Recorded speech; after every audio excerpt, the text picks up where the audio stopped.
நடிகை ஜாக்லின் பெர்னாண்டஸிற்கு அமலாக்கத்துறை தரப்பிலிருந்து சம்மன் அனுப்பப்பட்டிருக்கிறது. 200 கோடி ரூபாய் சட்டவிரோத பணப்பரிமாற்ற வழக்கில் இன்று ஆஜராகுமாறு அந்த சம்மனானது விதிக்கப்பட்டிருக்கிறது.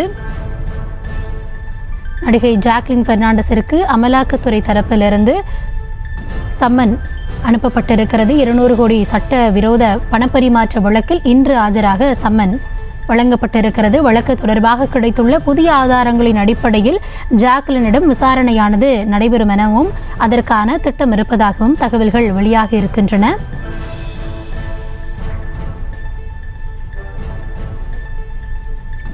அமலாக்கத்துறை தரப்பிலிருந்து இன்று ஆஜராகும்படி நடிகை ஜாக்லின் பெர்னாண்டஸிற்கு சம்மனானது வழங்கப்பட்டிருக்கிறது. இது குறித்த விவரங்களோடு இணைகிறார் எம்முடைய செய்தியாளர் மதியழகன். வணக்கம் மதி, கூடுதல் விவரம். நடிகை ஜாக்லின் பெர்னாண்டஸிற்கு அமலாக்கத்துறை சம்மன் அனுப்பி இருக்கிறது. இன்று நேரில் ஆஜராக வேண்டும் என்றும் அந்த சம்மனில் உத்தரவிடப்பட்டு இருக்கிறது. 200 கோடி ரூபாய் மதிப்பிலான பண மோசடி வழக்கில் இந்த சம்மனானது அனுப்பப்பட்டு இருக்கிறது.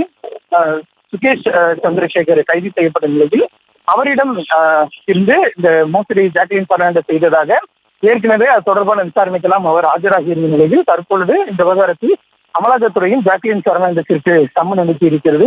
200 கோடி ரூபாய் பணம் மோசடி வழக்கில் இந்த சம்மனானது அனுப்பப்பட்டு இருக்கிறது. இன்றைய தினம் விசாரணைக்கு ஆஜராக வேண்டும் என்றும் இந்த விவகாரம் தொடர்பாக ஜாக்லின் பெர்னாண்டஸிடம் இருக்கக்கூடிய ஆவணங்களை ஆய்வு செய்வது உள்ளிட்ட பணிகளுக்காக அவர் ஆஜராக வேண்டும் என்றும் உத்தரவு பிறப்பிக்கப்பட்டிருக்கிறது.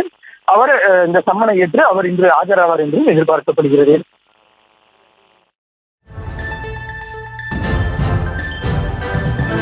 தற்போதைய விவரங்களுக்கு நன்றி மதியழகன். செய்திகளை உடனுக்குடனும் துல்லியமாகவும் தெரிந்து கொள்ள சப்ஸ்கிரைப் பண்ணுங்க.